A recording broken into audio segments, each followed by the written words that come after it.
weariness to the flesh. Good evening. It's 6:30 Georgia time, and we are starting our last class on Leviticus, and we're probably going to get on into the book of Numbers tonight. In fact, I know we will. So again, glad that you're taking this class. I sent out on the email as well as I sent out on the email plus here in class, I gave you a test on Leviticus. This is going to cover the whole book. My plan was at the very beginning to do this where I gave it to you once a week, but life got happening and it got hectic. So what I think I'm going to do now is give you two more tests, one on Numbers after we finish it, one on Deuteronomy. So I'll try to help things along and try to help you along. Like I said, we've got a lot of room to cover. Now, if you're looking at this test, you'll notice that one of my weaknesses as a teacher is the fact I struggle in making tests. I don't know, it's just a struggle to do that. Whenever I grew up, I had true and false tests, multiple choice tests, oral tests, short answer tests. I like the short answer test the best because I can sit down and write all I knew about a subject and usually make a better grade than any other test. Okay, because then it's not that. So I found that short answer tests are hard to grade. They take a lot of time and become somewhat subjective to me in appraising what the student knows. I'm not always sure that the students have gained what I and they had hoped to gain. So I struggle on in my efforts to come up with a perfect test. No way, you're right. So right now, in the meantime, you're just going to have to suffer with my test, and that's it. And perhaps when I figured it all out, it'll be time to go be with the Lord. And I also want to remind you, and we was talking about this here in the classroom just a few moments ago, the wise man who wrote Ecclesiastes says, much study is weariness to the flesh. So let me just encourage you. What I'm just trying to do in all of this is to hopefully help you to be reminded of the Leviticus and how important it is. I hope you've learned through all of this that Leviticus is a very important book. And of course, any book in the Bible is important because God said that. But the thing that I really want to key in on is how many of these things do have reference to Christ and some of the events that took place in the New Testament. So Leviticus is kind of the background of all of this. And so that's the reason why I think that this was a good study. I've never taught Leviticus before. I have taught Numbers and Deuteronomy. So we'll see how it goes from there. Now, I want to start this evening by talking about this idea of Leviticus chapter 26 has a parallel in Deuteronomy chapter 28. And what's interesting about this is you will find this pattern a lot of times in Scripture. Back during the Middle Ages, well, not just the Middle Ages, but back before in BC times, you would have these suzerain and vassal treaties. All righty? The suzerain would be the one that was in charge. He would be the one that is over all the other kings. And the vassal, obviously, would be the one that is in subjection to him. And in every one of these treaties, you will have these parts, these components. Number one, they would identify who the suzerain is and who the vassal is. All right? In other words, they would tell who's the boss and who's not. And the vassal would have to be submissive to the boss. Secondly, they would talk about the historical survey of relationship with the vassal. Now, in some of these treaties, the suzerain and the vassal, some of the treaties themselves were simply, equals talking to one another about certain things that needed to go on. All right? But in the majority of cases, it would be the guy who conquered this guy, and this guy had to live up to whatever this guy wanted from here on out. So they would talk about the historical survey of the relationship with the vassal and the suzerain. And then you come into the stipulations, the laws, the decrees. Everything that is written down in those laws and decrees are going to be carried out, and they have to be carried out, or the suzerain could take over the vassal nation. Then you have the blessings if they are obeyed, or the curses if they are not obeyed. All righty? And every one of these treaties would be handled this way. Now, the thing I want to try to key in on you is that a lot of scholars see this a lot in the Old Testament. They believe, and definitely in the book of Deuteronomy, but some people, as we've read through the book here, how many times has this particular book talked about, and the Lord said to Moses? So there's the suzerain, who would be the vassal. It would be the children of Israel. Moses would be the head, the titular head as it was. So what he would do, and all through this thing, the reason why God is saying this in the book of Leviticus, I am the Lord, I am the Lord, I am the Lord, is to remind them he has the right to set down the stipulations. And they weren't negotiable. And they were not negotiable, right? And again, in this situation, you have God being the Lord. There are not negotiable because why? He is God. And so as we read this, you see this over and over and over again through the Bible. You see this pattern keep popping up. You remember the historical survey. Now, especially here in the book of Numbers, when we get into that, he's going to start talking about a little bit more of their history and how they got to where they are right now. And then the book of Numbers is also going to tell us what they did about the sin, the failure to keep the covenant. The whole generation got lost, destroyed in the wilderness. The stipulations. We have read nothing but law after law after law after law and decree all the way through the book of Leviticus. And sometimes we're just sitting there thinking to ourselves, this is just beyond our belief.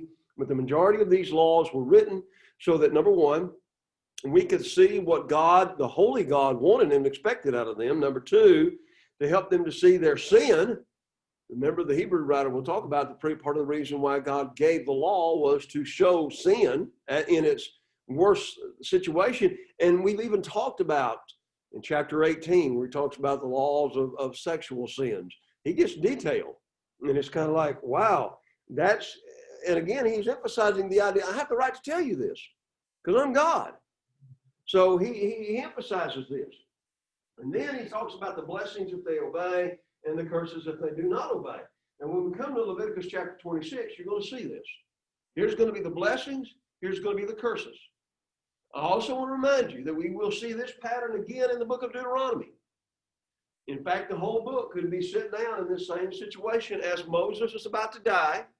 And as he's giving the law again, Deuteronomy means the second law. And it's not a new law as much as it's what? Just a reminder of everything that God has said. And then in Deuteronomy chapter 28, we're going to see the blessings if they obey it and the curses if they do not.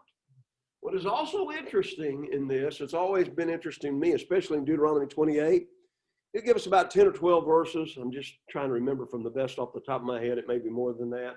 Talk about the blessings, but the majority of them is the curses. Here's what's going to happen if you don't keep the law.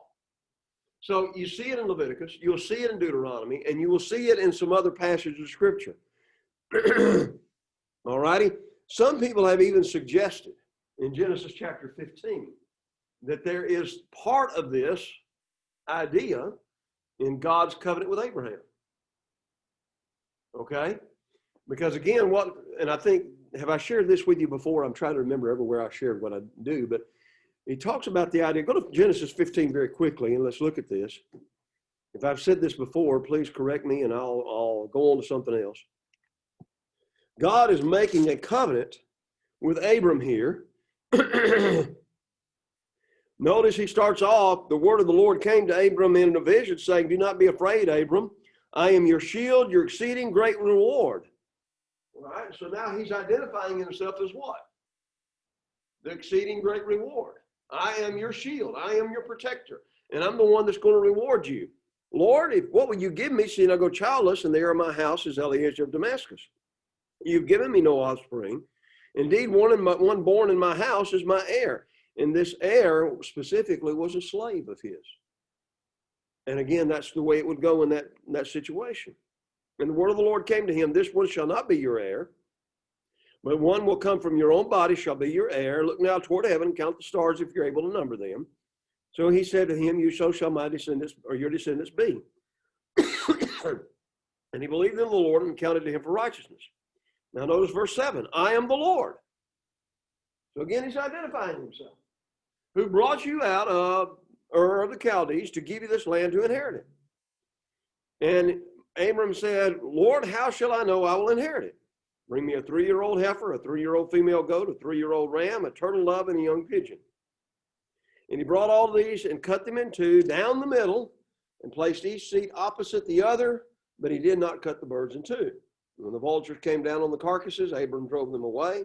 When the sun was going down, a deep sleep fell upon Abram, and behold, horror and great darkness. And then God said, know certainly that your descendants will be strangers in a land that is not there, and will serve them, and they will afflict them 400 years. The nation whom they serve, I will judge. Afterward, they shall come out with great possession. Is he not talking about Egypt there? Okay. And then he says, in the fourth generation, they shall return here, for the iniquity of the Amorites is not yet complete. So, when we're seeing the children of Israel getting into the land of Canaan, it's going to be 4 generations from Abraham. The 4th generation from Abraham before the children of Israel actually take it. Why? Because of the iniquity of the Amorites. So you see, this emphasizes to me, there's so much to emphasize here, but this emphasizes to me that God is in control of all the nations. And the thing is that he can punish who he wants to. He can bless who he wants to. It is entirely up to him.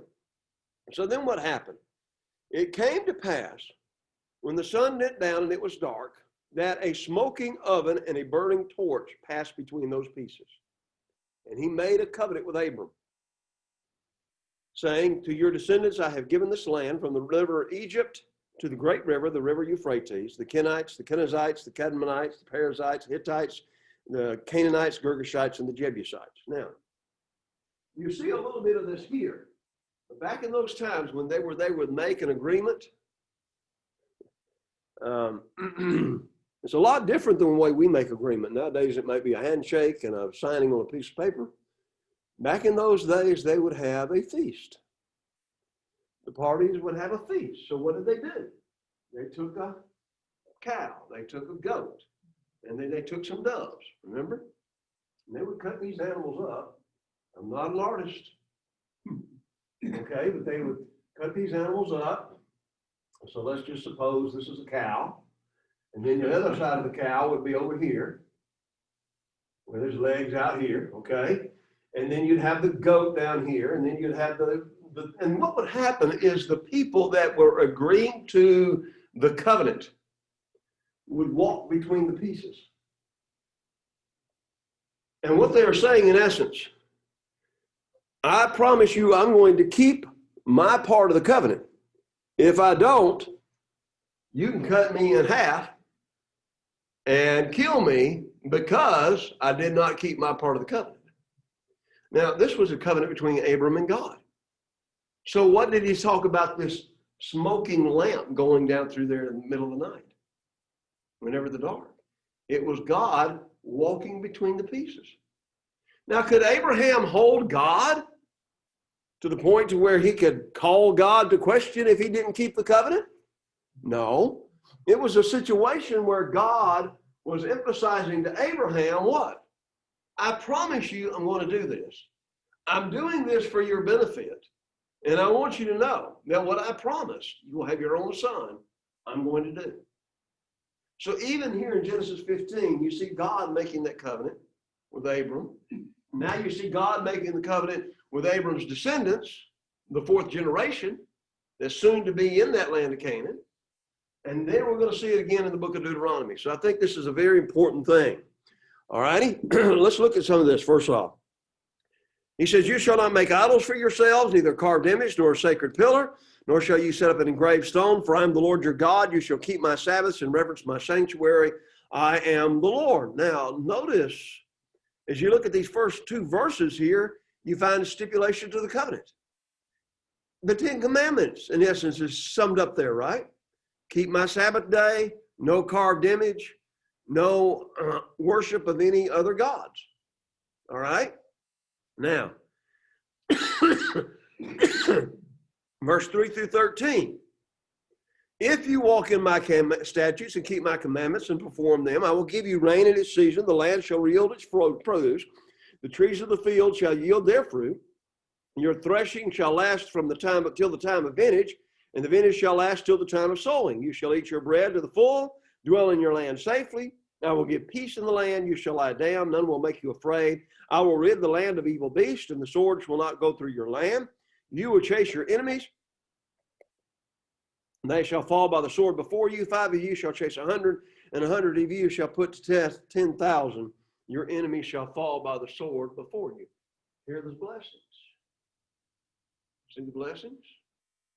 Now notice verse 14, but if you do not obey me, if you despise my statutes, or if your soul abhors my judgments so that you do not perform my commandments but break my covenant, I will do this. I will appoint terror over you, wasting disease, fever, which shall consume the eyes and cause sorrow of heart. You shall sow your seed in vain, for your enemies shall eat it. I will set my face against you, and you shall be defeated by your enemies. Those who hate you shall reign over you. And after this, if you do not obey me, then I will punish you 7 times more for your sins. I will break the pride of your power. I will make your heavens like iron and your earth like bronze, and your strength shall be spent in vain. Then if you walk contrary to me and are not willing to obey me, I will bring on you 7 times more plagues according to your sins. I will send wild beasts among you, which shall rob you of your children, destroy your livestock, make you few in number. If these things you are not reformed by me, but walk contrary to me, then I will walk contrary to you, and I will punish you 7 times for your sins. I'll bring a sword against you that will execute the vengeance of the covenant. When you're gathered together within your cities, I will send pestilence. I will cut off your supply of bread. 10 women shall break your bread in one oven, bake your bread in one oven, and they shall bring back your bread by weight, and you shall eat and not be satisfied. In other words, it's going to be so bad, you've got just a certain a portion given to you. And after all this, if you do not obey me, but walk contrary to me, then I will walk contrary to you in fury. I will chastise you 7 times for your sins. You shall eat the flesh of your sons, and you shall eat the flesh of your daughters. That's kind of rough, isn't it? But this found its fulfillment. Read 2 Kings chapter 6. 2 Kings chapter 6. There was having a situation, and we probably all remember the story a little bit. In 2 Kings chapter 6, let me make sure of that. I'm sorry, did I say that? It was, let's see what it was. Chapter 6, 28 and 29.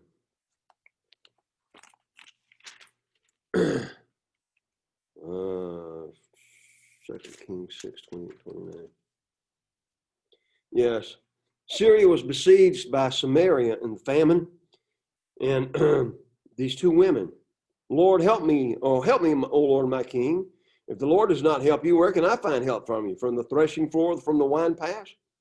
So what's happening now is they are so hungry that the king said, I can't give you any food. I don't have any food to give you. What is troubling you? This woman said to me, give your son that we may eat him today, and we'll eat my son tomorrow. We boiled my son and ate him. And I said to her on the next day, give your son so that we may eat him, but she has hidden her son. See, this was a situation where they actually ate their children because they were so hungry. Yes.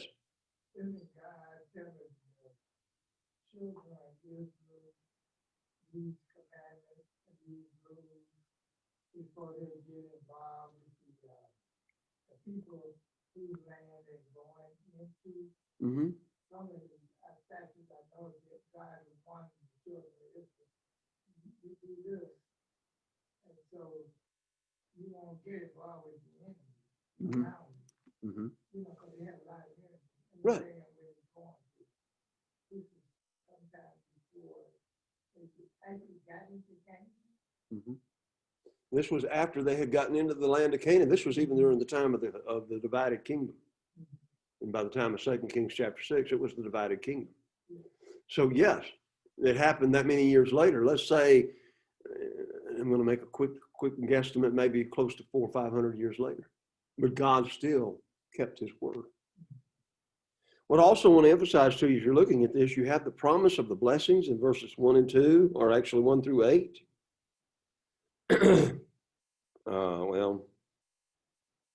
At verses 1 through 13, I'm sorry, from beginning in verse 14 and going through the end of the chapter in verse 45.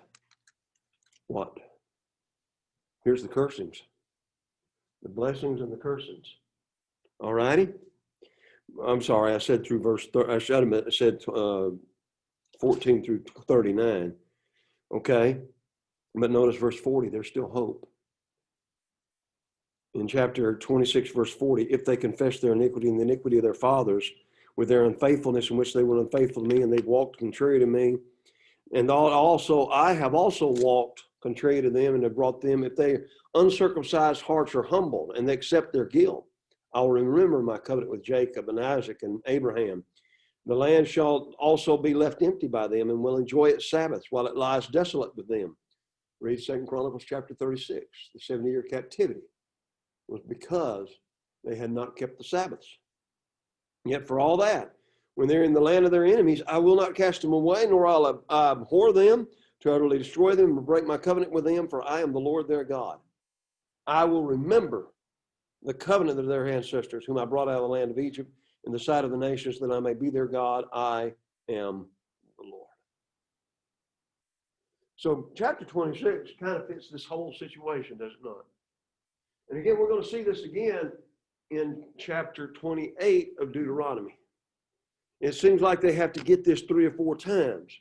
Maybe it's because, like a lot of us, we don't get it the first time. We have to listen to it 4 or 5 times to get it, right? But they did finally get it. The book ends in chapter 27 with kind of the commitment to vows. The vows, when a man consecrates by a vow certain persons according to your valuation, then 50 shekels of silver, of the female, 30 shekels of silver. So these are commitments to God concerning the people. Somebody would sell themselves as it was to get more money to be able to do something, or sell themselves as slavery. We've already seen that idea, right? So here's how you actually value that. The vows concerning the animals, chapter 27, verse 9 through 13. All that anyone gives to the Lord shall be holy. You can't substitute it or exchange it. If it is an unclean animal which they do not offer as a sacrifice, you shall present the animal before the priest, and the priest shall set to value for it. But if he wants to redeem it, then he must add 1/5 to your valuation. A clean animal vowed to the Lord should always be given to the Lord. No substitutions. An unclean animal which has been promised to the Lord had to be sold for the price set by a priest. Now, what would be an unclean animal that would have been promised to the Lord? Maybe a camel. Remember, they would not be allowed to be eaten, but they still had to be allowed to what? Carry and do things along that line.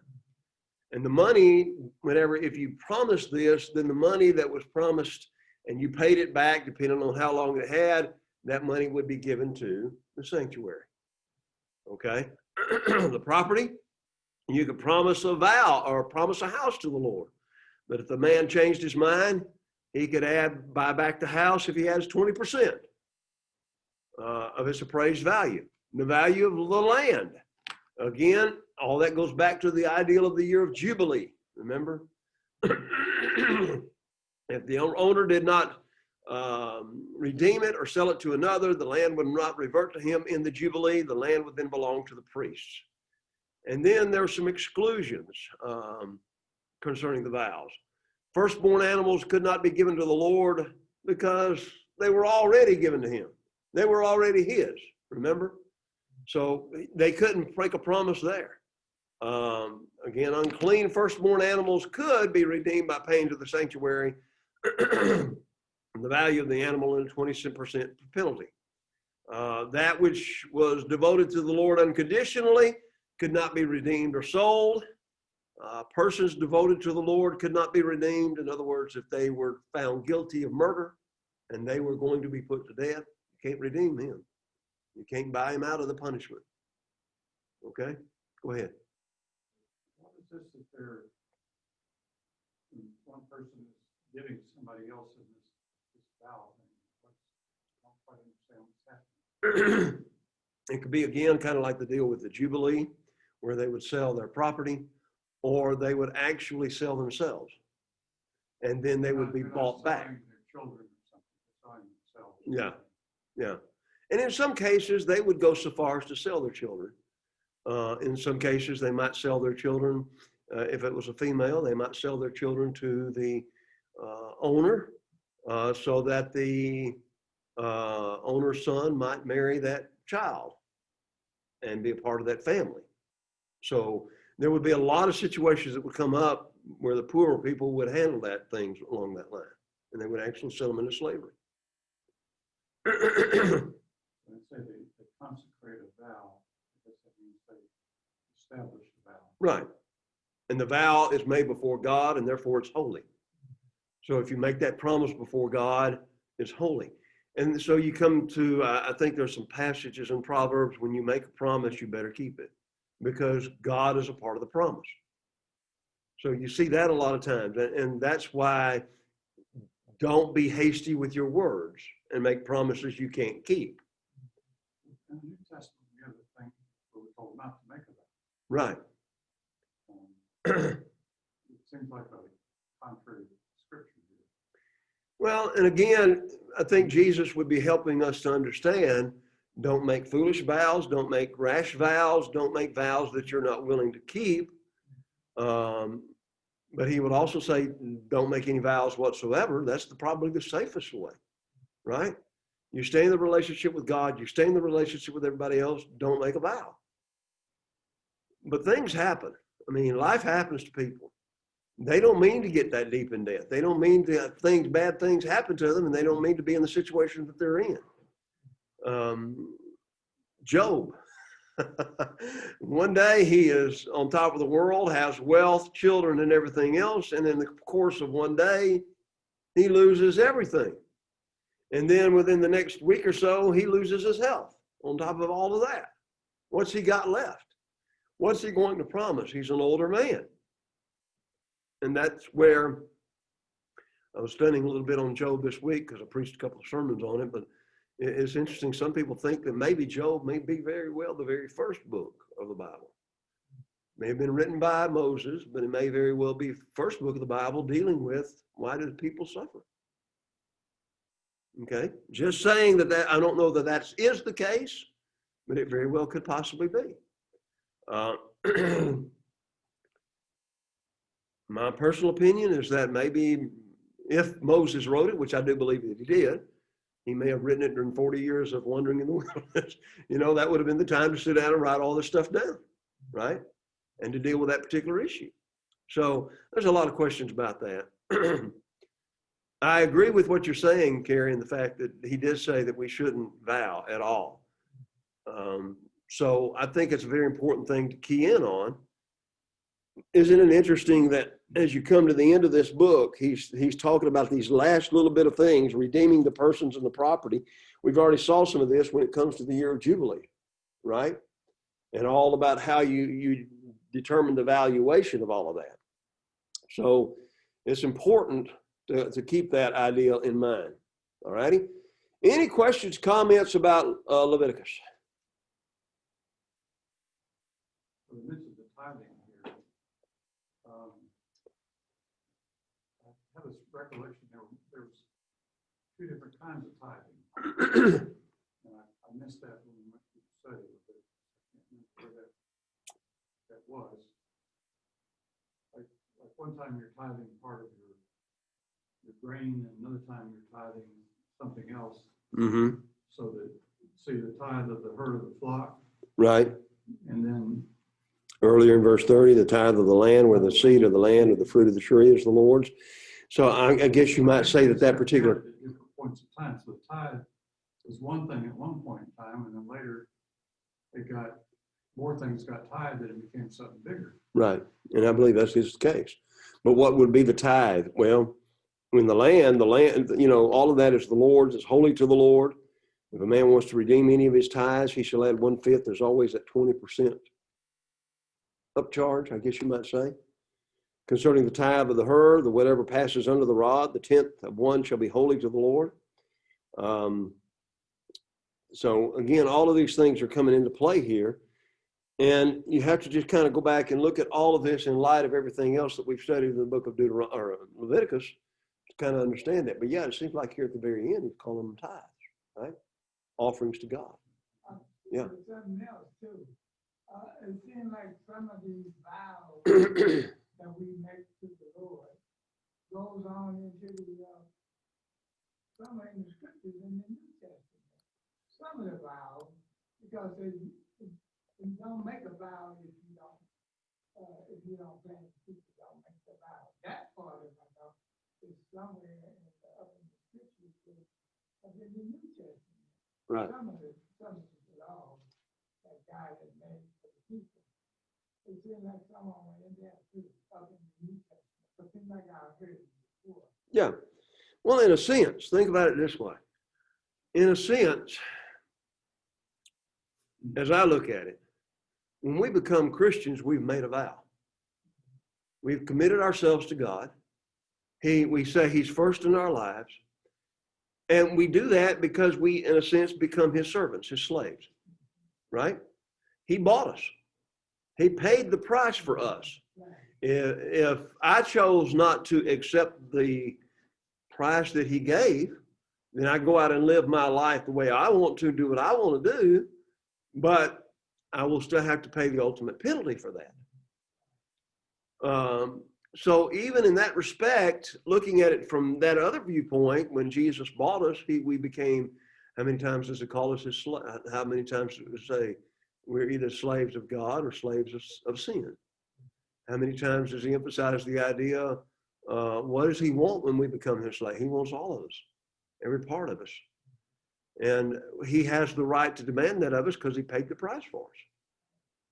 So I think those ideas could be brought out in the New Testament as well. When we look at all of these things toward that end. Okay. Did that help? Hurt? Okay. Well, good. Any other questions or comments? All right, I didn't want to spend a whole lot of time on that, though. We finished up the book of Leviticus now. Now we're getting into the book of Numbers. So we'll go on from here. Numbers is the biggest book in the Pentateuch, in the 5 books of the Old Testament, or the first 5 books of the Old Testament. It's the biggest book. All right, it's the 5th largest in the Old Testament. 36 chapters, 1,288 verses.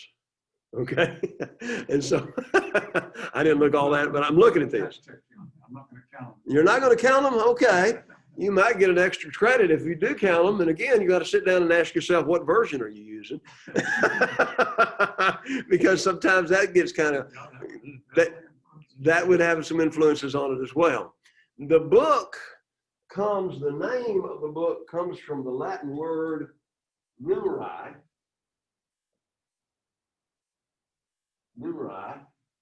The Greek word is arithmoi, where we get the word arithmetic. Okay? And again, it mentions 2 countings, 2 numbers, 2 censuses here. The first census is going to be before they sinned, then that 40-year wandering in the wilderness, and then they're going to have to be counted again to see who's there and so forth like that. So, Numbers only fits chapters 1 and verse chapter 26, the actual numbering of the tribe. But again, this suggests to us sometimes, it emphasizes to us the great lesson of sin and how sin can destroy a whole nation. And I think it's a lesson that we need to really pay attention to nowadays, because again, look at where sin has gotten us in this nation. All righty. The Jews called the book In the Wilderness. In the wilderness. And most times you think of the book of Numbers, you think of the wilderness wandering, right? So that's it. It's an excellent description for the book, as it talks about that 30 or that 40 years time frame that they wandered in the wilderness. So that's where they say. Again, in Numbers chapter 33, whenever we get there, we're not going to go into detail about this, because one of the things that I struggle with as we go through there, such as Numbers chapter 33, is we have a travelogue. Israel's journey from Egypt reviewed. And as we start looking at that travelogue, we're sitting and saying to ourselves, where are all these places? There are some places we can know.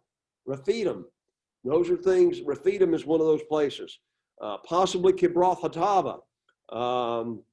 But there's a lot of these places we won't even have a clue. And so a lot of times whenever you're looking at maps or something of them wandering in the wilderness, what do they usually do? They take the map, and they come up there right close to the land of Israel, and they'll draw it like this. Right? They just wandered around for 40 long years. That's all they were doing. So, and again, I've seen them draw different routes. yeah, They're not really sure what route. that's the truth, and that's part of the problem, because we don't know where a lot of these places listed in chapter 33 are. Now, Moses wrote it down. They knew where it was, but we don't have a clue. Covered up by desert sands. May, through archaeological things, find some of these places eventually. But right now, we can't be sure where a lot of these places are. And so that's part of the problem with, again, trying to figure out the exact route and what all they did during that time frame. Now, think about the ideal as well. When they left Egypt from Exodus and they got to Mount Sinai, that took about a month and a half. All right? So that took about a month and a half. Now for the next 10 months, okay, for the next year, they're at Mount Sinai. So how long did they stay at Mount Sinai? For probably a year, a whole year. God taking care of those people all that time. They're receiving instructions from the Lord about building the tabernacle. They're receiving instructions from the Lord about the priesthood.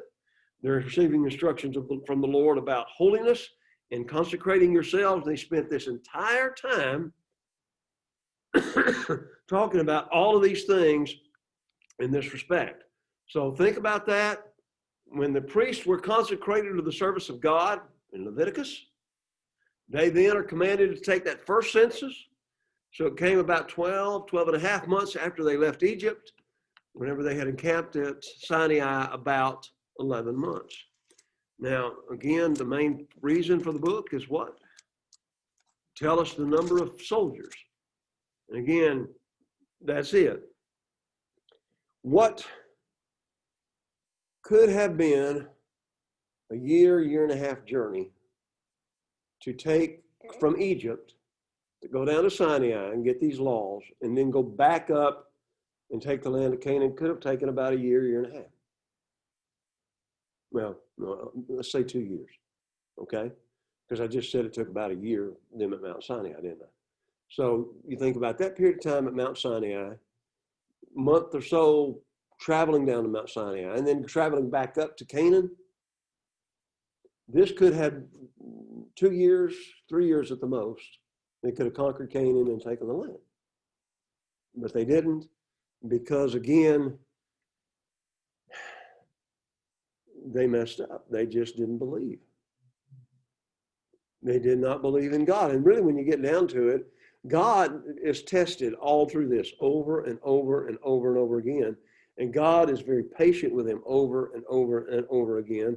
But finally, there comes a point when God says, enough's enough. God has been very patient with us.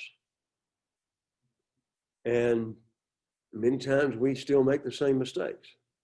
Many times we still sin. But he's still patient with us and still will be merciful to us if we let him, and if we do what we need to be doing in that respect. When we're going to see some laws in this book, but these are going to be dealing with laws while they're on the march. So as things are going, they're going to have laws about how they actually travel. One of the things we're going to key in on is how each tribe is around a certain part of the tabernacle. I've already mentioned this before, but again, we're going to see the details of it. What tribe is around what area of the tabernacle. When it's time for the tabernacle to move, then they have to march in a certain order. And they do it in such a way, as I look at it, they're doing it in such a way to where you find there's a good, strong force leading, and there's a good, strong force at the very back. And you have all these other people in between there, so you have them in both situations. You have the military order of the tribes, the census of the fighting force, the travel duties of the Levites, what they do, how they break everything down, put it back together as they're traveling in these journeys. And one brother has put it, Numbers is the believer's walk in pilgrimage. Think of it this way. That's what we are. We're on a pilgrimage. Okay? We got here to this earth. We're here on a pilgrimage to do what? To get to heaven. And so it's important for us to do that. One brother also defined it as, this book could be summarized in the caption, marching and murmuring. March and gripe. March and gripe. All righty? It's relating the history of God's people from the time of the first census until the final encampment before they reach the promised land. So there's a lot of things going on here. Number one, discipline. One of the key thoughts in Numbers is discipline. Part of the schooling of Israel took place in Egypt. Another and very different part took place during the years of wandering in the wilderness.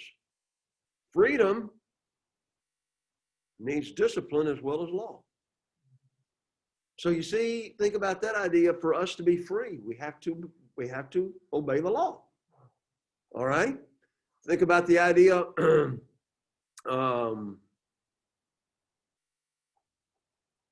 Genesis, the formation of the nation of Israel.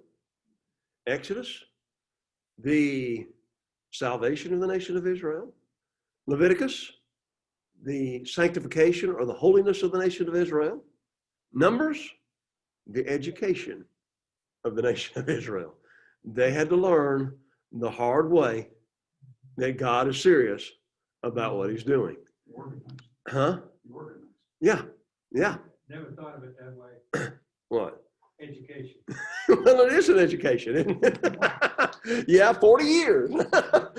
In fact, one generation that had been promised all along that they were going to go there, they didn't make it. And you see, so that was a big lesson for the next generation, wasn't it? And I don't know, I think we're going to see this as we go through it, but you're going to see that after all the murmuring and the complaining that they do, after the 40 years, you don't really receive too much of that. There will be some of it whenever Joshua starts to take the land, whenever they have the setback at Ai, because of a brother or because of one of the Jews that took some of the Babylonian garments and gold from the city of Jericho. So you see, that's it. Think about it in this respect. Another lesson from Numbers is perseverance is essential. You got to hang in there. Only 2 guys made it. 2 guys. Joshua and Caleb. And Joshua was the guy leading this way, right? So think about that, how close it is that we really understand this. So here's a quick survey of the book. All righty.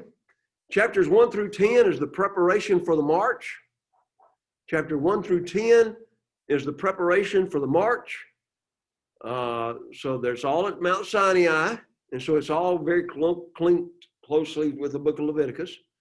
And so they have to make preparation for the journey. They have to muster the tribes, how you take care of the tabernacle, the purity of the camp, the proper worship, the second observance of the Passover. So they had the first Passover where? In Egypt. Now they will have the second observance of the Passover before they actually get on further, and then the signals for service. And then the march. It was a long march. That Numbers chapter 10, verse 11 through the 22nd chapter. Okay? The journey to the border of Canaan land.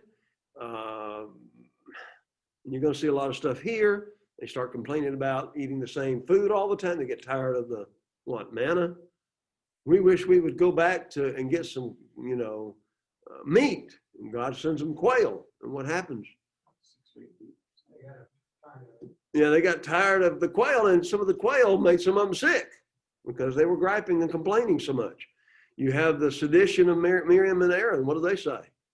Well, Moses is in charge, but we're older than he is, so we ought to be the ones taking charge. And God has to emphasize to them the 10 spies sent out, right? And was it 10 spies? I think it was 10 spies that were sent out into the land to check everything out. But when did they come back? Well, the land's everything that God told us, but there's giants in the land. And there's something to be said about the possibility of giants in the fact that You have guys like Goliath that were still giants by the time of David and Saul. And it seems to be some evidence. I'm not going to go into a lot of detail about that, but there seems to be some evidence that their descendants had continued even during the time, like I said, even to the time of David and Saul. Not just a fluke genetic problem where Goliath is, 9 foot, because there's other giants mentioned in some of or there's other big men mentioned in some of the things that David and his army had to defeat. So when they say there's giants in the land, that's exactly probably how they saw some of them. And so just to, on that respect, I want to remind you that most of the time we think that they were just exaggerating a little bit, but probably not. They may very well have seen some of these kind of folks in that land, and that just made them even that much more afraid to go in there and try to take the land, even though God had blessed them and walked with them for all this time. Because what happened? They lost faith in God. If there's a great lesson of this book, it's what happens when we lose faith in God. And so I think it's very important for us to look at the lessons for us, right? What happens when we lose faith? What do we need to do? We need to restore that faith. What do we need to do that? Spend more time with God. Spend more time in His Word. So you're going to see all of these things going on. Let's take about a 10-minute break. We'll pick up there and come back. All righty? 10 minutes at 7:30. In Genesis, they were talking about the daughters of men were marrying what? The sons of God. Sons of, like, supposed to be giants or something. Some people do believe that in Genesis, that they were giants of some sort. Some people believe that the sons of God would have been the angels, and that the angels would have had relations with those women. I think what he's talking about, my personal opinion. Spirits? Huh? Are angels always spirits? Well, a lot of times in Scripture, they take on forms of man, don't they? Yeah, like, I don't know if I was supposed to interpret that they would appear like men, but really weren't physical, but that they had some kind of manifestation.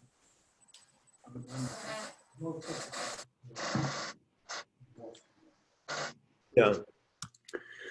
Okay, we're going to start back again. And there seems to be, as you look at this, it's got 5 different forms to it, 5 different literary forms in the book of Numbers. There's lists where they start listing everything. And like all the lists that we have seen up till now, lists are just we kind of get bored out of our skull reading the list, right? There's census tallies where they tell us how many fighting men were in each tribe. And one of the things that's interesting is the tribe of Judah has the most fighting men in it. The tribe of Judah. And that's going to have a play later on because, again, it's the tribe of Judah through whom Jesus comes. It's the tribe of Judah through whom David comes. So they have a very strong background. You have laws. You will have laws in the book of Numbers whenever they, again, deal with some of the case laws of Leviticus. We talked about one of those last week, I think it was, where we emphasized there was another stipulation come up where a man did something and they called Moses and said, okay, what should we do with him? Much like they did with the man that cursed God's name. Remember that? You will find poetic oracles. You're going to find some poetry in here. And then the historical narratives. We kind of like this one a little bit better because you don't have as many laws, right? But there are some laws still in here. All right. So you have lists, you have census tallies, you have laws, poetic oracles, and historical narratives. All righty. And this book will also contain quotations from the book of the Wars of the Lord in Numbers chapter 21.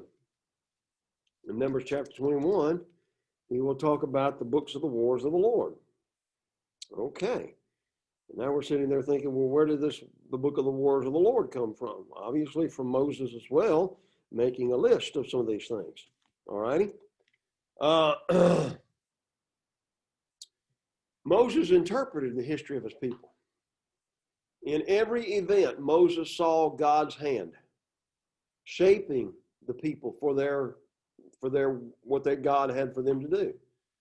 God provided their needs, guided their journey, kept his covenant despite their unfaithfulness.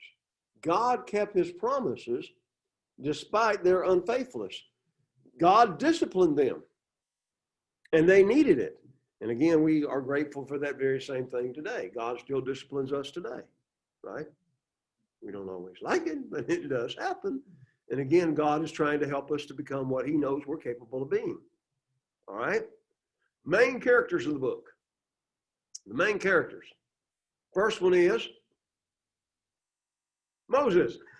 All right. Second one, Aaron.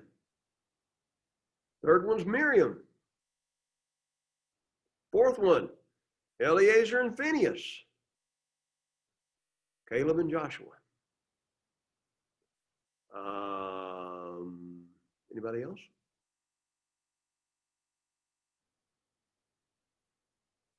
Korah and Dathan. Talk about them. The guys who led the revolt.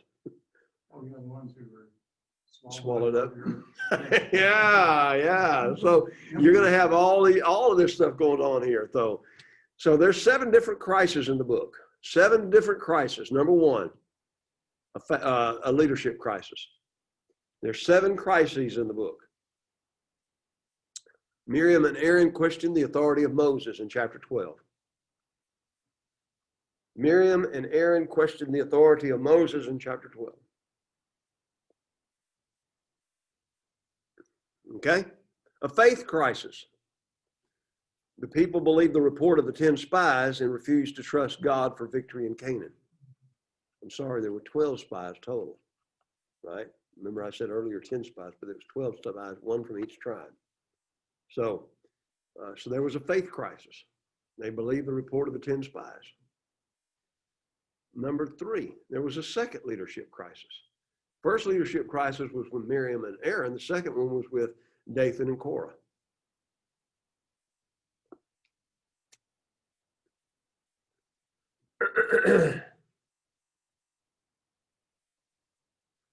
All right. So you got the first leadership crisis, a faith crisis, a second leadership crisis. Number 4, there was a personal crisis. A personal crisis. Moses disobeyed God by striking the rock when he only could speak to it. But one of the things I want us to really key in on when we're looking at that is if you read this very closely in the text, notice what Moses does. The children of Israel stayed at Kadesh. Miriam died there. There was no water for the congregation, so they gathered together against Moses and Aaron. And they said, what? This is a complaint. If we had just died before the Lord, like the other brethren, why did you bring the assembly of the Lord into this wilderness?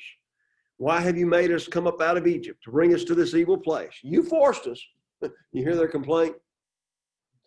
And why have you made us come up to bring us to this evil place? It's not a place of grain or figs or vines or pomegranates, nor is there any water to drink. Moses and Aaron went and to the assembly, to the tabernacle of meeting, and they fell on their faces, and the Lord spoke to Moses, take the rod, gather the congregation together, speak to the rock before their eyes, and it will yield its water, and you shall bring water to them. And notice the command was to simply speak to the rock. Earlier in Exodus, he struck a rock. Okay, so there was 2 different situations there. Now listen, here's where I think Moses messed up. Well, this 2 different accounts of the same thing, or you're saying 2 separate accounts? There's 2 separate accounts. Oh, okay.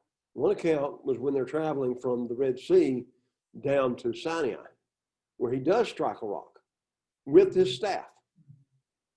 The second account is here, where again they have no water. They complain about it, And God tells him to speak to the rock. Now notice what Aaron says, or Moses said. And he said to them, "Hear now, you rebels, must we bring water for you out of this rock?" And he lifted his hand and struck the rock twice with his rod, and water came out abundantly, and the congregation and their animals drank. But did you hear what he said? Must we? And it would have been the visible representation, Moses and Aaron. Must we bring the water out of this rock? I wasn't there, obviously. I think Moses was just, he had it up to here with them. And I think he just did that without thinking. And that's, and you see it emphasizes to all of us. How many times do we do things without thinking and wind up regretting it? So here you have this, he angrily smote a rock when he was told just to simply speak to it. And as a result of that, what was his punishment? He could not see the land of Canaan. He saw the land of Canaan. Deuteronomy is going to tell us that. But he did not enter the land of Canaan. How would you like it if you had been chosen to lead the children of Israel and you got them out of Egypt? You were with them all this time. You had blessed them. You had been through, put up with so much out of them. And just to be told, you can't go. That probably would have been one of the most discouraging things in the world. But Moses didn't, because Moses didn't obey. And I think, and again, we'll talk about this in more detail, but I think another great lesson is what? God holds his leaders accountable more higher, in a higher sense, because his leaders are the ones that's going to set the tone for everybody else. Well, I think sometimes there's so many people think God is so good he couldn't really be mean to me. You know, he's going to be lenient to everybody. And if somebody was to sit down and go through the whole scripture and point out all the times God really was showing, that he's not that kind of God, that it could sure change somebody's mind. It sure could. It sure could. And a lot of that takes place in the Old Testament, which, again, we don't study enough in the church to get that idea across. We always talk about Jesus being full of grace, and he is. He's full of grace and truth. But you've got to hear the bad part of it to get the good part of it. Even though God is a God of grace and truth and mercy, sending his son, he will not tolerate sin. How many books of the New Testament talks about him coming in judgment? If he's going to let everybody slide, why have a judgment day? Seriously, why have a judgment day? Well, I figure that's for those really terrible people.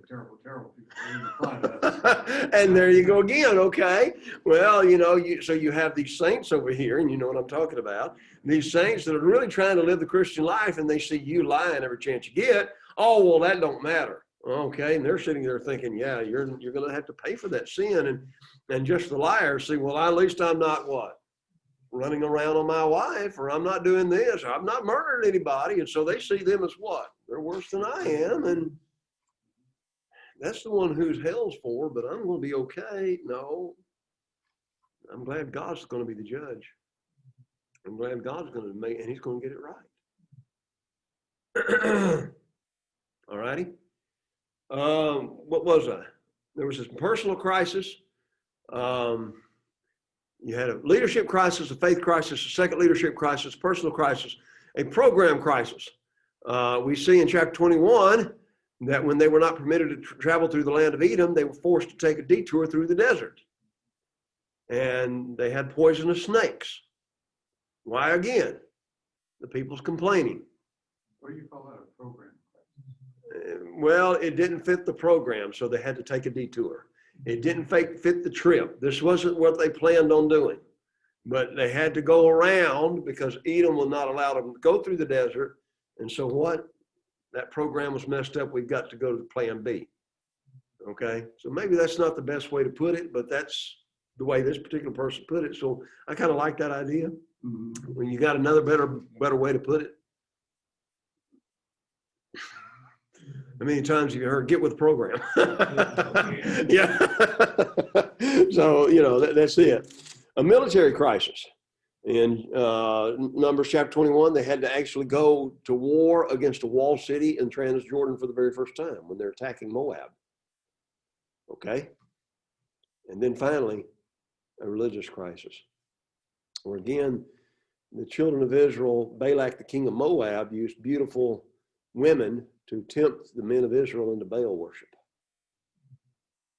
And it doesn't take them long, chapter 25, it doesn't take them long to continue in that whole situation. So again, when they finally get to the end of the book, they are at 40 years after they left Egypt. 40 years. The second year, the second month, Numbers chapter 1 at verse 1, they're still at Sinai. They leave the second year, the second month, they leave Sinai and arrive in Kadesh. Then they sin 40 years. And then they finally, Moses will die at the 40th year, the 11th month, the first day of the month. So they have one more month before Joshua. And in that month time frame, Joshua takes over and they get everything ready to actually enter the land of Canaan. And the last thing that we're going to read is where Moses once again gives them the law the second time. That's called the book of Deuteronomy. Okay? So, Oh, okay, so that, I hadn't thought of Deuteronomy. what? But it's just the second giving of the law. Yeah. The word Deuteronomy actually comes from two Greek words. Deutero, which means two. Onomy, not onomy. Onoma, which is law. That's the Greek word for law. Deutero, second law. It's not another law. It's a repetition of the law that God has given.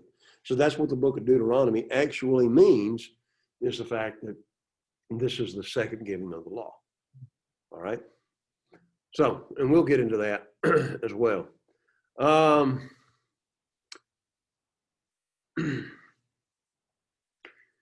As we look at the book, as always, and this is something to think about, sometimes I get bogged down with the details, right? What we always need to be looking at when we're reading through a book in the New Testament or Old Testament is, how is God working? How did God work the Exodus? Well, he delivered the children of Israel. He's the one that sent the plagues. He's the one that saved them through the Red Sea. He's the one who fed them, who watered them, who took care of them the whole time they were in Mount Sinai. Leviticus, what's he doing there? I am a holy God. Look at me. I want you to be holy like I am. I want you to be a holy people.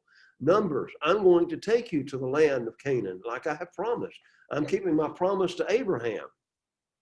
I'm going to make of Abraham a great nation, and you're that great nation, and I'm going to give you that land that I promised to Abraham, Genesis 15, Genesis 17, Genesis 19. And so here, through this book, as you're looking at this, is all through this book, I want you to notice, here's some of the things we need to think about. The idea, number one, God is present with his people all the time. God is present with his people. How did they know that? You remember that cloud of fire and the cloud of, so at night, that would be something that they could see. Every time that cloud moved, what did they do? They packed up and followed that cloud. God's presence was actually seen with them. Now, they couldn't actually see God himself. If they did, they would have died. But this was his way of doing that. And again, we actually will see that Moses is allowed to see the form of God. But in another passage, and this goes back to Exodus, he asked to see God's face, and God says what? You can't see my face lest you die. Now, what's also interesting about that is here he tells Moses that in Exodus. The book of Revelation closes, Revelation 22, where God's people are with God in his place, We might call it heaven, okay? And one of the things he mentions is that we shall see his face. Now, I could be talking about seeing Jesus' face, which is very possible, but is remember in the beginning was the Word was with God, the Word was God. So think about we shall see his face, but here they're saying you cannot see his face. Moses was permitted to see the form of God. Moses heard the Lord. They're speaking mouth to mouth, but he doesn't see God's face. So God is present with the people. Secondly, another way we can see God in numbers is God provided for his people. The daily supply of manna. The daily supply of manna back in Exodus constantly showed them he provided for them. When they complained of having only manna, God brought them quails. But again, some of the complainers had to pay that price. When they complained about being thirsty, he gave them water from a rock. He's always providing for them. He's always providing for us. Though sometimes we think about, look what I've done, look at how I've done it. I got my job, I've got this, and I'm providing for myself. And the thing about that is what? Well, you're really not. Who gave you the ability to get the job? You know, who gave you the job? The more I live, I think a lot about God's providence and think about how it plays out. But the longer I live, and again, I think this happens the older you get, is the more you do see God working. Not miraculously, not doing a miracle and healing somebody at that moment in time, but what you do see is God's always working behind the scenes. In the Old Testament, he just outright did miracles. Yes, he did. And a lot of that was to back up his word. And the New Testament, you say, well, there's no miracles. Well, we have providence, and I have some really good things happen to me, and I feel like that must have been providence, but you never know. Mm-hmm. Right. And you knew when the angel went out and killed, 175,000 Syrians or something? Yeah. You kind of knew. Yeah, that was definitely new. And that's the thing we think about. We all have this tendency to pat ourselves on the back more than realizing how God is working. And that's to our detriment. Brother? I always say, when a person's looking for a job and, other people are working in their lives, I always say God is our source. First, God is our source. But the people that God uses are the instruments in our life, that God allows to help us on our path. Mm-hmm. Like a job. And somebody comes up and says, well, you say, well, I'm looking for a job. And you go tell the person, that person might be the person that God uses to help you out. That's right. As an instrument to help you get that job. So that's why I always say God is our source. He's always a source of help. And God allows to be used in our lives. Right. So what do we have? We have, number one, God is present with his people. God provides for his people. Number three, God is patient with his people. God is patient with his people. Yeah. We're going to go through this book and we're going to hear them grumbling and complaining and griping and going on all the time. That's a big plus for us. It is. And at times, God's patience wears thin. Right? And I often think about the fact today, and I don't mean to be derogatory, but I often think about the fact today, where would we be if it were not for God's patience right now? Seriously. So, the thing about it is God patient. God did get upset with them. God did punish a whole generation because of their sin, but it's only because they just got to the point to where their faith was not there anymore. Brother? Yeah. I've heard this. I don't know what the background is for, but it says when God dealt with the angels, once he cast them out, they had no way of coming back and repenting like men. They were under some different system of understanding. But I've heard that statement, and it seems true from your experience, but I don't know if it's ever stated that way, that that's supposed to operate that way. That's one of those things that I don't spend a lot of time talking about or studying about. I know some people have, and that's fine. We have just vague references in Scripture where it talks about the angels that sinned and how they were cast out. We don't know if there was from what we understand of Scripture, we don't know what the provisions for the angels were. It seemed like that there is one passage to bring out that Jesus did not die for the angels, but he died for men. And you have to ask the question, why? Yeah, he did not die for the angels. He died for men. And so why would he put us above the angels in that respect of giving us a plan of salvation and not them? So the question I always have, and again, these comes from very obscure references in the Scriptures. Jude, where he talked about he did not, Jude is one of those passages that says he did not spare the angels that sinned. It may be, and that's where a lot of people get the idea of Satan was one of those angels, and these angels that went out with Satan was the ones that had done that. And that seems to suggest, Revelation 12 suggests the idea that there was a war in heaven, and the angel and the devil and his angels were cast out. But those are obscure references in passages that are not all that clear. There's not a lot of background texts. There could be a lot of possibilities Yeah. there. Yeah. So that's why I hesitate to really speak on that issue. I would not go so far as to say that, but There's no lesson. No. Nothing that we need to take away from that. Yeah, because we're not angels, obviously, and because we're humans, and that's who we need to be concerned with. But yeah, I've read a lot of stuff that people speculate on what happened and all. They have no proof for that. A lot of times they'll go to Isaiah 14, where he talks about Lucifer, and say, and he talks about Lucifer wanting to take the place of God, to sit on God's throne. But if you look at the context of that passage, he is not talking about Lucifer, Satan. He's talking about the king of Babylon. The whole context of the passage is talking about the king of Babylon. It's not talking about Lucifer. But people will go there and say, well, that's what that's referring to.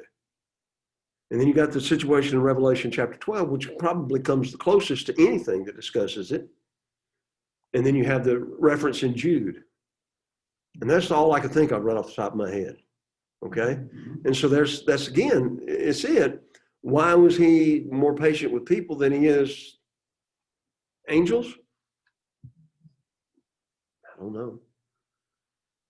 I'm not God, and I'm not going to try to figure that one out. I've got to know what I can know. That's enough to keep me busy.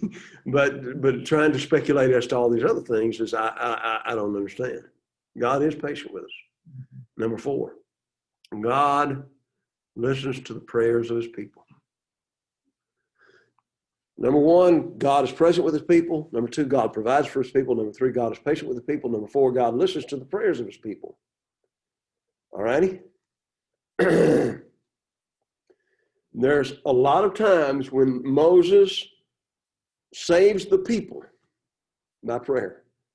He falls down. He prayed for the healing of his sister, chapter 12, verses 9 through 15. When the people rebelled at the report of the 10 spies, Moses prayed for pardon on the basis of God's mercy and grace, on the basis of what God had told Moses back in Exodus chapter 34, 6 and 7.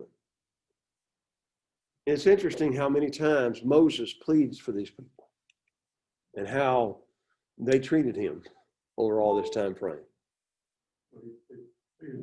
God to not destroy, Sodom and Gomorrah. Mm-hmm.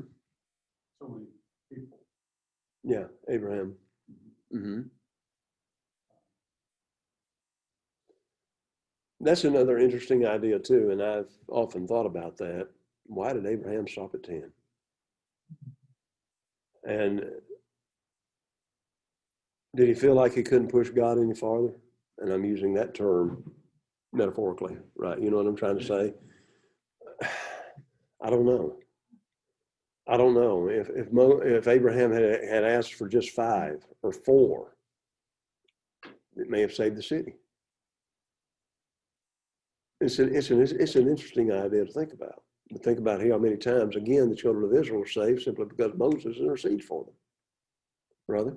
Have you ever witnessed to somebody, I mean, in your walk as a pastor, somebody says to you, well, why does God care? Why does God cares about me?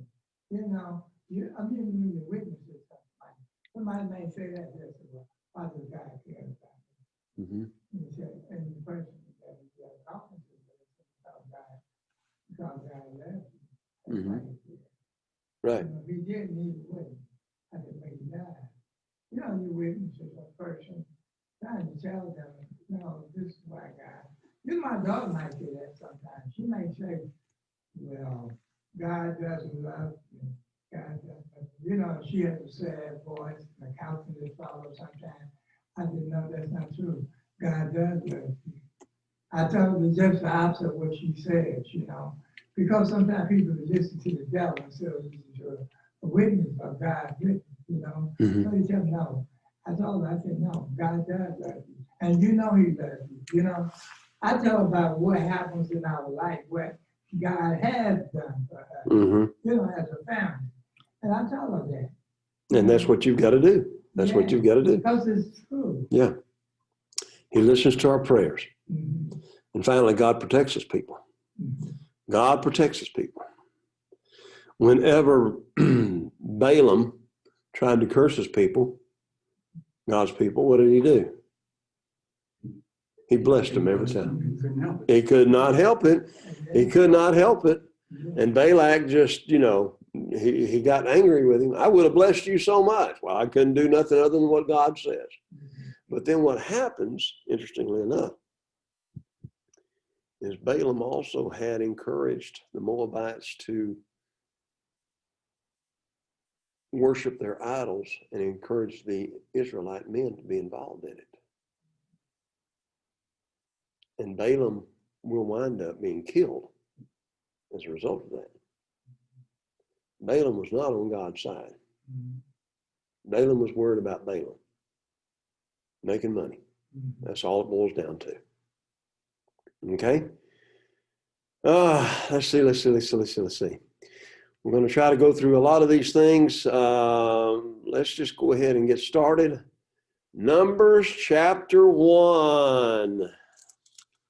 Numbers chapter 1.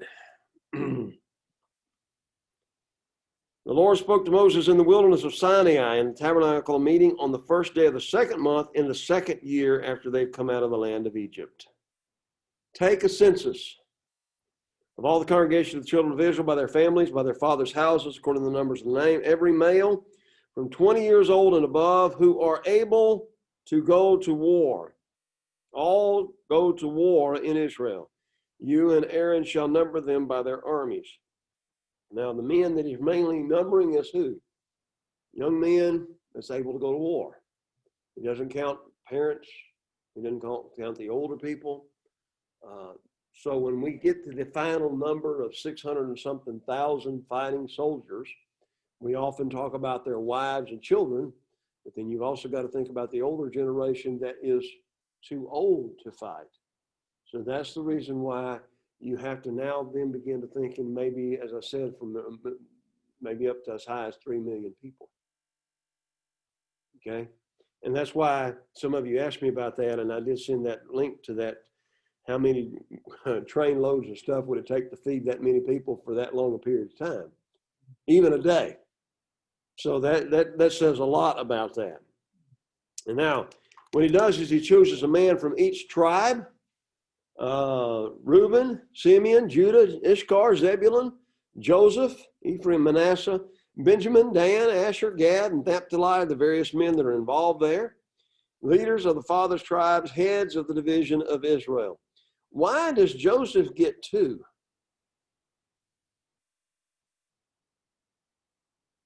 Remember that? See, Joseph had two sons. Who were they? Ephraim and Manasseh. And you remember that whenever Jacob was dying, he took those two sons to be his own. So now they're no longer, quote, the sons of Joseph, they're now the sons of Jacob. And so as a result of that, and here's something else to think about, and I don't know how many of us have thought about.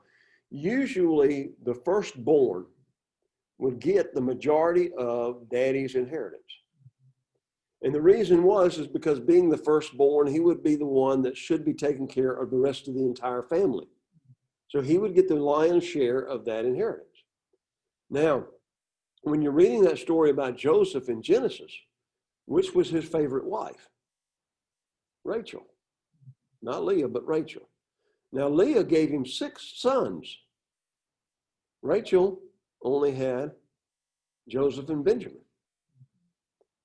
And there is some suggestion by some people that if that Jacob would have made Joseph, because he was the firstborn of his favorite wife, he may have made Joseph to receive a greater portion as the firstborn.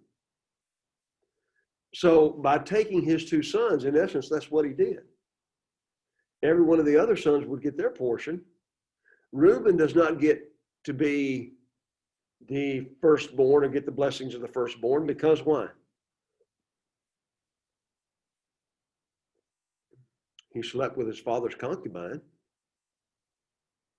Remember? Simeon and Levi, which was the next 2 boys in line, and they had killed all the men in Shechem whenever Dinah had been raped. So then you have Judah. Now Judah does become the line through which the king comes from. But Joseph's 2 sons received the double portion of the firstborn.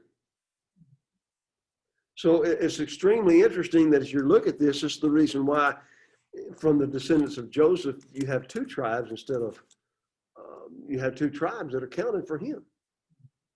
And I think all that comes back into play because of what was happening all the way back there in Genesis in that whole story. Have any of you ever thought about that before? Is it anything to meditate on for a lot more detail? But it's something to think about. It is. All righty. The only tribe that does not get counted is the tribe of Levi. Why? They're the priests. So they're not going to be concerned about military duty. They have to be concerned with the importance of what? Transporting the tabernacle, disassembling it, reassembling it, making sure God's worship is carried on. And so what we have, you have a total service, you have 603,550 men. Now, the tribe of Judah was the largest. And when we actually get into the march, the tribe of Judah is leading the march. Okay? And again, does that not show us the time to come where the king is going to come from the tribe of Judah? Now, the first king they had was Saul, but he was of the tribe of, Saul was the tribe of Benjamin. But David was of the tribe of Judah, and every other descendant of David from that point forward becomes king. All right? So the tribe of Judah was the largest. The tribe of Manasseh was the smallest. Now again, remember, Manasseh was a descendant of who? Joseph, Ephraim and Manasseh. Okay? It's also very interesting, and I don't want to belabor this point too much, but it's also very interesting that whenever the kingdom is divided, the northern kingdom and the southern kingdom, a lot of times the northern kingdom is called the kingdom of Ephraim or Israel. Why Ephraim? Ephraim is the oldest son of Joseph. So a lot of times they're called Ephraimites A lot of times in the Bible, they're called the descendants of Ephraim. And supposedly some of these descendants of Ephraim become become the kings of the northern tribe, the 10 tribes. So, as I said, you start looking back here in Genesis and Exodus and stuff like that, and then you start getting into this other stuff, and that's when it becomes even that much more interesting. The Bible becomes more interesting, right? All righty. I'm not going to go through a lot of detail in this, going through all of that. He goes through the same thing every situation. These guys call and they number everybody according to the number of names from 20 years old and above, each one individually.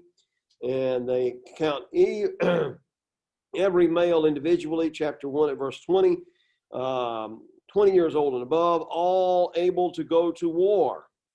So you have Reuben with 46,500, Simeon with 59,300. You have the list of all these people here, and the ones that that are there able to go to war. I'm not going to spend a lot of time going into that detail. You could look at that list. I promise you, I will not put that on a test. You don't need to memorize how many of what tribe went to war or are able to go to war. There's no sense in that, okay? You can, just as long as you know where, that's where that is. And then you have to the second chapter, you actually have, they shall camp by their own standard. Every one of the children of Israel shall camp by his own standard. What is the standard? Obviously, there were banners. There was something, maybe cloth or something like that, put on a pole where every one of the tribes would be in their certain areas, all the way through here. All righty? Every one of the children of Israel shall camp by his own standard beside the emblem of his father's house. They shall camp some distance from the tabernacle of meeting on the east side toward the sun, where the standard of the forces of Judah shall camp to their armies. So you have Judah is facing east. Remember, the tabernacle is always facing what? East, okay? So just remember that's it, okay? And remember, the children of Judah had an army of 74,600 men. Along with the camp next to him is Issachar, and that number was 54,400 men. And then the tribe of Zebulun, which was 57,400 men. Now, if you add those three up, these are all the ones that are camping toward the east. So every one of them are 186,400 men, and they shall break camp first. Why? Well, you've got 186,000 men leading the way to uncharted territory. You're going to want your best troops in the front, and you're going to want your best troops in the back, right? Simply because if somebody tries to attack from the rear. So you're going to have the majority of the troops in the front, you're going to have the majority of the troops in the back. And that's what we need to realize. So they had 186,400 men. Now on the south side was Reuben, Simeon, and the tribe of Gad. And all of them were 104,000. Now notice you had 186,000. Here you have 1,450. Wait a minute. 151,450. I'm sorry. So you have, that's the next group, and they are camping where? To the south. So you've got the east, now you've got the south, and you've got this other army there. Now what happens? Verse 17, and the tabernacle of meeting shall move out with the camp of the Levites in the middle of the camp. Now, a lot of times, especially in the later part of the Old Testament, you will find that the children of Israel, and you see this a lot of times in some of the pictures, and I may have referenced this before, but it seems like as they're going out, the tabernacle is going first. The Ark of the Covenant is going first. That's not the case. It's in the middle. It is protected. And so that's what's vitally important to remember about that. A lot of times whenever they move that, and I think a lot of people try to put that there, suggesting that God was leading the armies. No, God was in the middle of the camp where he was supposed to be all along. So every time I look at this and then think about some of the pictures I've seen where they're taking that, out. Now, there are a couple of occasions where it seems like the ark does lead the camp. Anybody remember one of those occasions? Crossing seas. Crossing this, well, they've already crossed the Red Sea, so, and it hadn't been built then. They would be crossing the Jordan River as they're about to take the land of Canaan. And you remember they actually start with the ark leading these armies as they split the Jordan River. And then whenever the last of the soldiers and the women cross, then they come back out again. It's kind of like the crossing of the Red Sea again. So the Red Sea crossing with Moses, now it's the Jordan River crossing with Joshua. But here in this situation, you've got, that's the only situation that we know of where the ark would actually lead the people. There was another occasion when the ark was taken out whenever the children of Israel were fighting the Philistines, and the Philistines captured it. But that was by the time of Saul and so forth. So to me, in all of I'm reading, the ark, especially in their journey, stayed in the middle of the children of Israel until you got to those two particular situations. And in the second particular situation, they just brought the ark out there. God had not told them to bring the ark. And as a result, it got captured by the Philistines, and all the bad things happened to the Philistines as a result of it. Wasn't the ark taken when they went around Jericho? It was. But again, that was the first real major battle in taking the land. So you're right, and I appreciate that. But again, what were they doing there? That was you read the whole situation with the city of Jericho, that was totally against any kind of martial combat. You walk around the city once for 7 days, and the ark was leading them. You don't say a word to nobody. You say nothing. You go back. And you do it the next day, and the next day. And the seventh day, you walk around it 7 times. Then they blew their trumpet. That's not military strategy. You don't win battles like that. What was the purpose behind that? God was the one that was going to give them the city. So you again mentioned that, and I appreciate that. But that's the only occasions where I actually see where anywhere where it talked about the ark actually being brought out to battle. So thank you for that. I didn't remember that it led around. Do what now? I remember it was involved, but I didn't remember that it actually led to. Yeah, it did. And it seemed like all the children of Israel were involved, not just the army, but it may very well have been all of them. Something about some group was ahead of the other group when it went around. There was some division of the people that went around. If they took the whole group, that had to take most of the hours. Yeah. Don't you realize what those people looking out over the walls saw all of that? Yeah. And I kind of in the back of my mind, as they're walking, I see them probably far enough away from the walls to where they could not be attacked. Yeah. But, let's see. Okay, I apologize about this. It says, you shall march around the city, all you men of war. So it's just the men of war. It's not everybody. And the 7 priests shall bear 7 trumpets of ram horns, but the 7th day you shall march around the city 7 times, and the priests shall blow the trumpets. When they make a long blast, all the people shall shout with a great shout, and the wall of the city shall fall down flat, and the people shall go up every man straight before them. And so Joshua 10 tells them, this is Joshua chapter 6:6, take up the Ark of the Covenant and let 7 priests bear 7 trumpets of ram's horns. And he said, proceed, march around the city, let him who is armed advance before the Ark of the Lord. And so that's exactly what they did. All righty.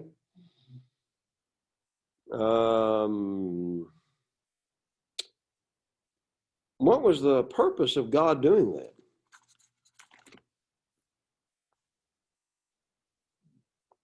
So that everybody would know it was God doing it. It wasn't the children of Israel's doing it. It wasn't because they were men of war in this situation. This is not the way you take a city. Under no circumstance do you take a city like that. So, all righty. There's a interesting video on the internet, that archaeology type video of Jericho. Okay. And one of the interesting findings was that when the walls fell, they all fell out. Yeah. Normally, if somebody's attacking the wall, they're pushing the wall inward. Inward, yeah. And it fell outward, and that it was up a small bank, and then the walls went up, and that's how what made it flat. It didn't go across; it fell into the void, filled it up, and made it back flat. So I thought that was an interesting archaeological find. There's a video of that on the internet. Right. Can you think of any other time where the Ark of the Covenant was used in military besides that situation? And like I said, when the children of Israel took them when they fought the Philistines. Can you think of any other time? It kind of seems like, and we wonder about this, and this is another thing that's a great mystery. It seems like that maybe Babylon may have taken the Ark whenever they had destroyed the city of Jerusalem. They said they took all of the holy things out of the temple. Yeah. I don't know if they took the ark as well. And again, if they took all the holy things, it seems to me like they would have taken the ark. The problem is that you do not, whenever you start talking about the second temple being rebuilt during the time between the Testaments, Alexander the Great supposedly went into the temple and he walked into the Holy of Holies and there was nothing there. So there's always this big question, and that was kind of the background of the Indiana Jones thing, is we need to find the Ark of the Covenant, right? So you have that, but again, nobody knows where it is. You hear a lot of people today that believe that the Lord is going to come back, rebuild the city of Jerusalem. That's going to be the place where he reigns. He reigns 1,000 years upon the earth, there on the city of Jerusalem. And then there's going to be the final judgment. That's obviously the premillennial ideal. And if you're reading a lot of this premillennial stuff, and after a while, I just kind of backed off on reading because there's just so much stuff out there. But there are some people that said they've already found the ark. That is keeping it hidden until Jesus comes and sets up the whole Old Testament worship situation all over again. I'm going to the book of Ezekiel. Okay? So I'm telling you folks, I used to say, man, I've heard it all. I don't even say that anymore because every time I do, I hear something new. And I just don't want to hear nothing else, you know. It just gets crazy. But I can't think of anywhere else in the or the Old Testament where the ark was actually used in battle. Once they got everything in the temple, it stayed there in the temple until they put so long trying to protect it. Yeah. And then they put it out in a very precarious situation. Yeah. It doesn't seem to make sense. And Babylon took it, and God only knows where it is now. God only knows. Indiana Jones says it's a warehouse in Washington somewhere. Okay. All righty. All right. Now, the first two chapters deal with that whole situation where they're traveling. We now have the records of the sons of Aaron and sons of Levites. These are chapter 3. Moses, these are the name of the sons of Aaron: Nadab and Abihu, Eleazar and Ithamar. Nadab and Abihu had died before the Lord when they offered profane fire before the Lord. They had no children. So Eleazar and Ithamar ministered as priests. He said, bring the tribe of Levi here and present them before Aaron. So he then commands that the Levites be numbered. I said earlier, the Levites were not numbered in the crowd or in the soldiers. Their job was specifically to move the tabernacle. All right? You shall give the Levites to Aaron and his sons. They are in the entirety. You shall appoint Aaron and his sons. They shall attend their priesthood. And he says, I have taken the Levites from the children of Israel instead of every firstborn who opens the womb. So they count all the Levites. And then the Levites are dedicated instead of the firstborn.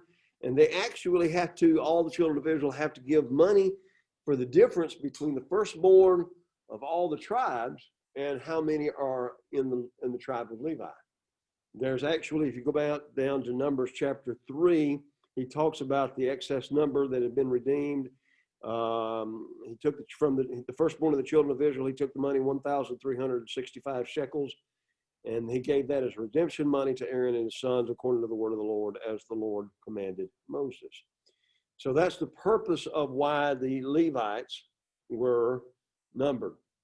You got to remember, going back up to Numbers chapter 3, verse 11 and 12 and 13, I have taken the Levites instead of every firstborn who opens the womb.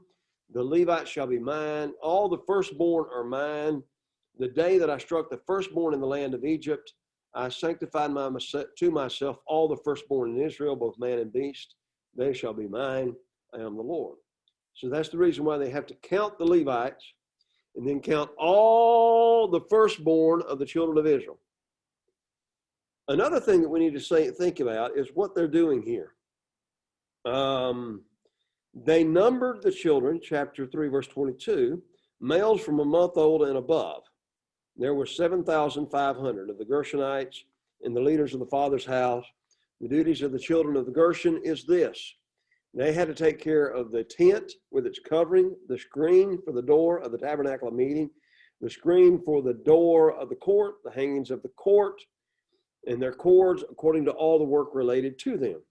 So, we're going to see later on, we're going to come to one chapter in the book of Numbers where everybody is donating certain gifts to the Levites to carry all these things with them. Let me see if I can see where that is. And it's another one of those passages of scripture, whenever we start reading it, we're just kind of like our eyes cross, because every verse seems like it's a repetition. You talking about where the leaders donate so much? Yes, Okay. they're all the same thing, and I'm trying to Yeah. find out. I'm trying to remember exactly where there is. I may have to get back to you on that one. You've got the offerings, the inheritance law of the daily offerings. Yeah, it's going to probably be, it's going to have to be before they actually start on their travels, because they have to use this to carry the tabernacle with them. I'm looking at verse chapter 7. Yes, it is. That's it. There you go. So you got 89 verses. Every one of the tribes are doing that. So thank you. I appreciate that. I knew I had gone a little bit too fast or too far beyond that. Every one of these tribes offer the same thing. The carts, the oxen, 2 carts, 4 oxen he gave to the sons of Gershon, 4 carts and 8 oxen gave to the sons of Merari. And why is that? Because each one of them have different things they have to carry. Some of them have to carry the boards. Some of them have to carry the silver sockets. Some of them have to carry the tabernacle cloth curtains. That's what I was looking for.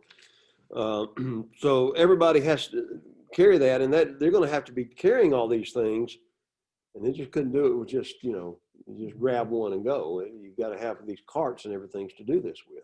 So he's making all these plans to do that in that respect. What group was it that just carried stuff on their back? It's going to be the sons of Aaron specifically. They're going to be carrying it on their shoulders with rods. It's going to be of the priest family. And again, what's very interesting is as this thing is broken down, the high priest has to go in and cover it before anybody else can get in there, even though they were priests. They had to cover the Ark of the Covenant.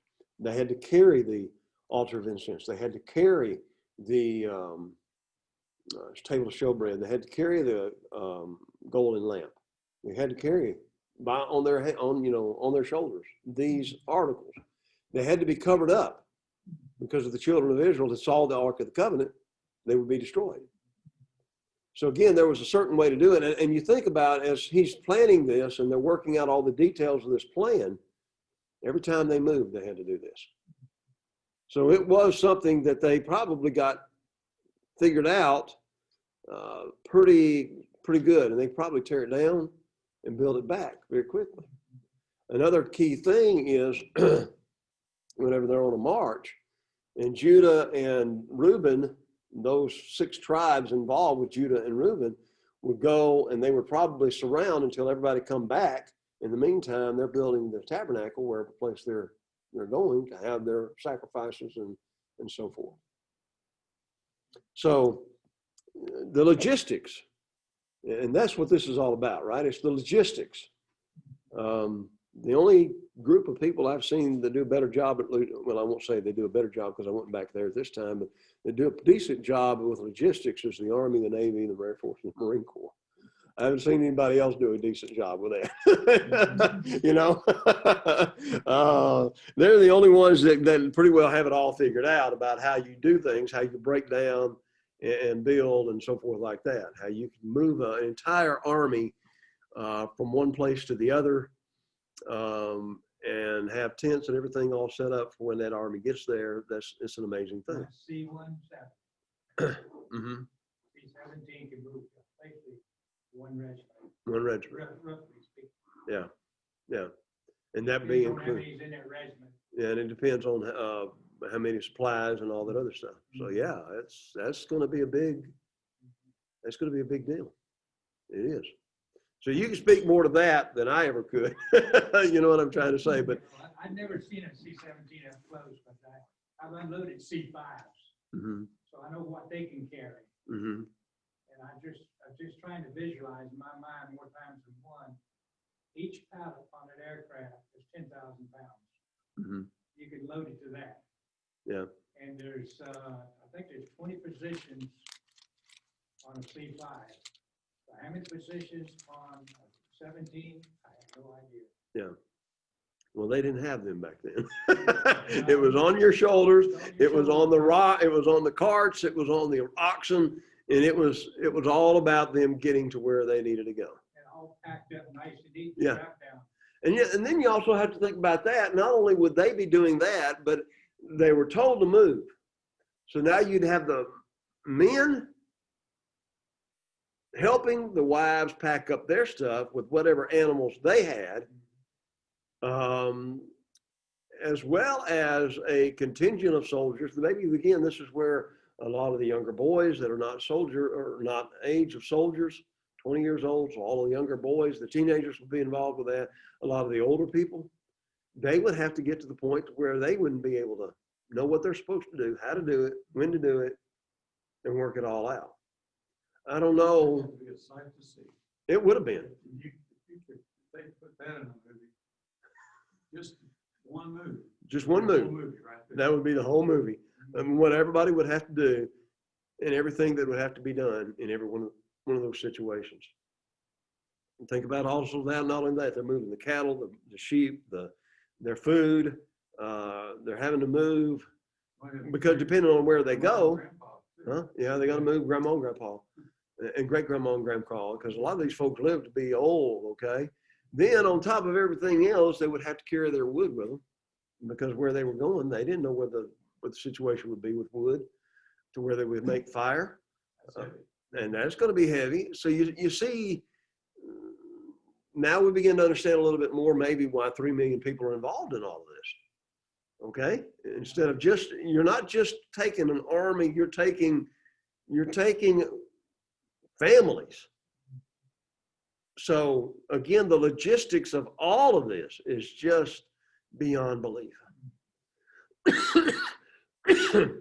If the Levites had all of this to move just the tabernacle, think about all the other possible thousands or millions of animals, maybe millions of animals, that it would take to move all the families all at the same time. It's not a long parade. I'm telling you, it would be something to see, and it would be something more than that. It would be, you're right, it would be something to see and try to begin to figure out. They didn't have rest stops along the way. They didn't have bathrooms. No, they just had to do what they had to. And everything you needed to. They had to do what they had to do. Get in there and get you a map and look where you're going. That's right. And so that's part of the reason why when they're traveling, Numbers chapter 20, they're complaining about water. They're complaining about food. They're complaining how long the trip is. Can you hear the young people saying, are we there yet? I'm sorry. I shouldn't have said that, but you know, it's the point. It's just, I can't seem to sometimes in my mind figure out how all this worked, but obviously it did. And obviously toward the end, by the time they traveled 40 years, they got good at breaking down and putting up, it became automatic to them. And the kids would have seen them do it. And so that whole new generation would have been able to do it and teach their kids to do it. It's something else. All right. So I'm about done. Y'all done? I'm going to close this. I'm going to close this class early tonight because my voice has just seemed like it's given out. I don't know why. We'll pick up with Numbers chapter 3 and start picking up with all their different duties and so forth next week. Okay. Thank you guys. I appreciate you so much. And Appreciate you. all righty. Rex, how are you doing, brother?